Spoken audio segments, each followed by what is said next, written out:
Good morning, students. How are you? I hope you are fine. Students, as you know, your first lesson is completed and it is your second lesson. And students, today I am going to start your second lesson, and today we are study about paragraph number 1 and 2. So students, now look at the book seriously and read. So in Surochi village there lived an old woman with her grandson Chinu in a cozy little room. सुरोची गांव में, सुरोची गांव है, ये गांव का name है। सुरोची गांव में देयर लिव्ड, विलेज मतलब गांव, लिव्ड मतलब रहते थे, an old women, an old, old मतलब बूढ़ी, ओल्ड मीन्स बूढ़ी, वुमेन मीन्स औरत, विथ मतलब साथ, हर मतलब अपने, ग्रैंड सन, ग्रैंड सन मतलब नाती, एंड चीनू, उस ग्रैंड सन का क्या नेम था? चीनू, इन अ कोजी, कोजी मतलब आरामदेह, लिटिल छोटे, रूम मतलब कमरे, कमरे में। सुरोची गांव में एक बूढ़ी औरत अपने नाती चीनू के साथ एक छोटे से आरामदेह कमरे में रहती थी। फिर से देख लीजिए, सुरोची गांव में एक बूढ़ी औरत अपने नाती चीनू के साथ एक आरामदेह छोटे से कमरे में रहती थी। ही वॉज वेरी नॉटी, ही मतलब वह, वाज मीन्स था, वेरी मतलब बहुत, नाटी मीन्स शरारती, वह बहुत शरारती था। He used to spend all his time troubling other people, he मतलब वह, यूज टू मतलब किया करता था, उसकी आदत थी, स्पेंड मतलब बिताना, ऑल हिज टाइम अपना पूरा समय, ट्रैवलिंग मतलब परेशान करने में, परेशान करना, अदर दूसरे, पीपुल लोगों को। वह बहुत शरारती था, वह हमेशा दूसरों को, दूसरे लोगों को परेशान किया करता था, मतलब वह हमेशा अपना समय दूसरे लोगों को परेशान करने में बिताता था। He used to secretly tie the shoes laces of the uncles who came to visit his grandma.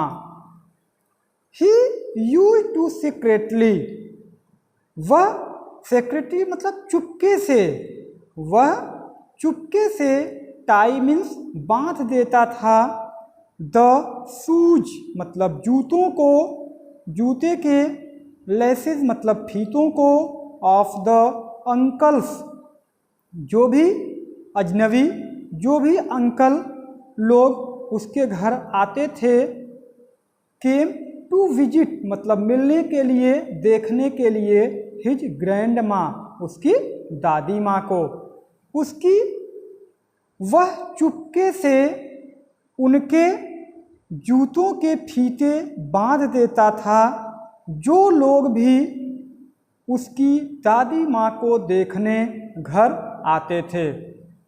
फिर से देखिए, he used to secretly tie the shoes laces, वह चुपके से जूतों के फीते को बांध देता था।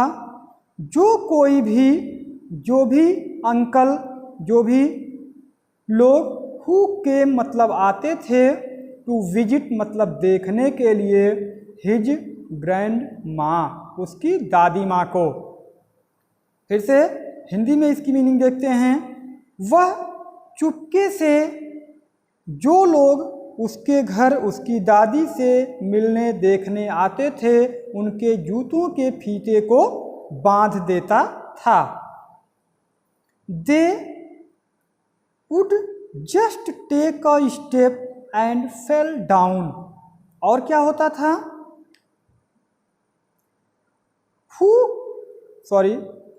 दे वुड जस्ट टेक, वो जैसे ही a step, take a step मतलब एक कदम चलना, एंड फेल डाउन, जैसे ही वे लोग एक कदम भी चलते थे तुरंत वे गिर जाते थे।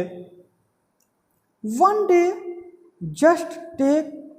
Day he was very upset.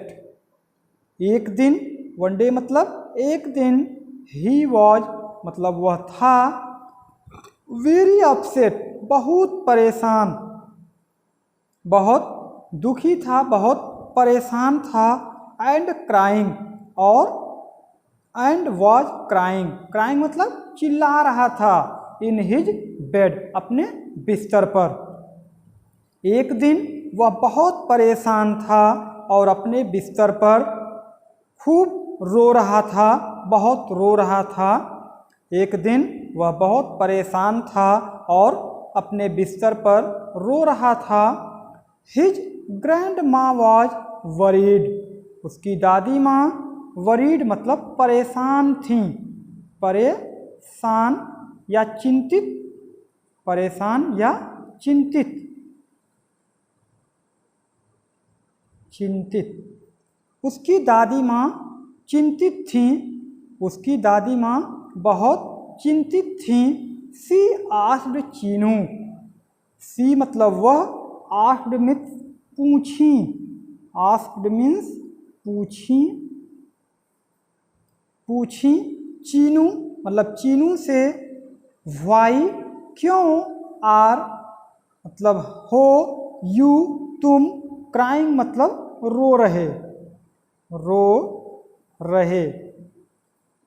ठीक, तो देखिए, सी आस्क्ड चीनू, वह चीनू से पूछती हैं, तुम क्यों रो रहे हो माई बॉय, मेरे बच्चे, मेरे बच्चे तुम क्यों रो रहे हो।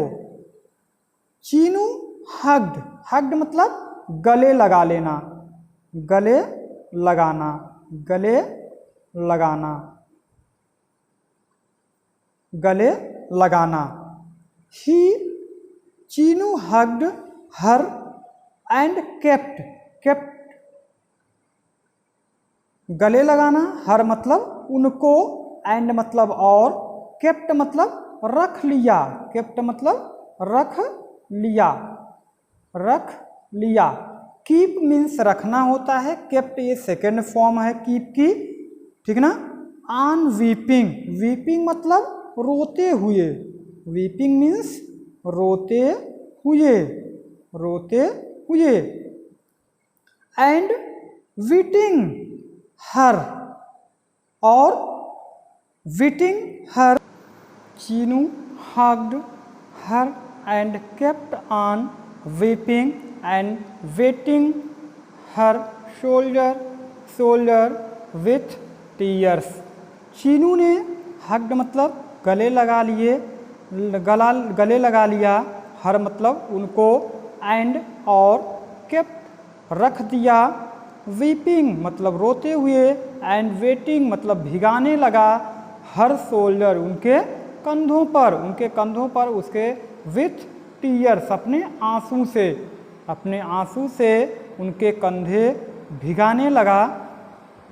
चीनू हग्ड हर, चीनू ने अपनी दादी माँ को गले लगा लिया और रोते हुए अपने आंसुओं से उनके कंधे को भिगाने लगा।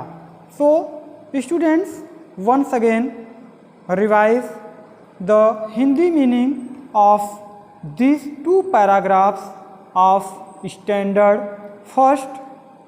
हम इन दोनों पैराग्राफ्स के फिर से हम हिंदी मीनिंग बता देते हैं। आप ध्यान से देखेंगे। सुरुचि गांव में एक बूढ़ी औरत अपने नाती के साथ एक आरामदेह कमरे में रहती थी। वह बहुत शरारती था। वह हमेशा अपना समय दूसरों को परेशान करने में व्यतीत करता था।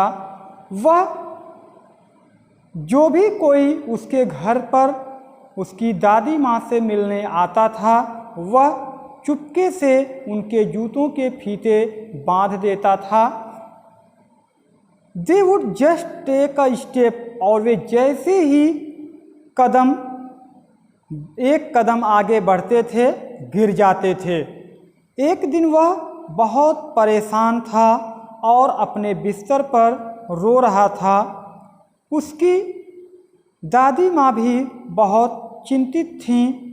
उन्होंने चीनू से पूछा, मेरे बच्चे तुम क्यों रो रहे हो? चीनू ने उनको गले लगा लिया और अपने आंसुओं से उनके रोते हुए उनके कंधों को भिगाने लगा। So students, in this way your 2 paragraphs of second lesson being polite is completed। Students, your homework is learn and write ticked words, ticked hard words with Hindi meaning 5 times। आपको जितने भी ये वर्ड्स हमने अंडरलाइन किया है उनका हिंदी में अर्थ हमने लिखा है, उनको 5 टाइम राइट करके और लर्न करेंगे। And next paragraph of this lesson came in your next video। So up to next video, thank you to all for today।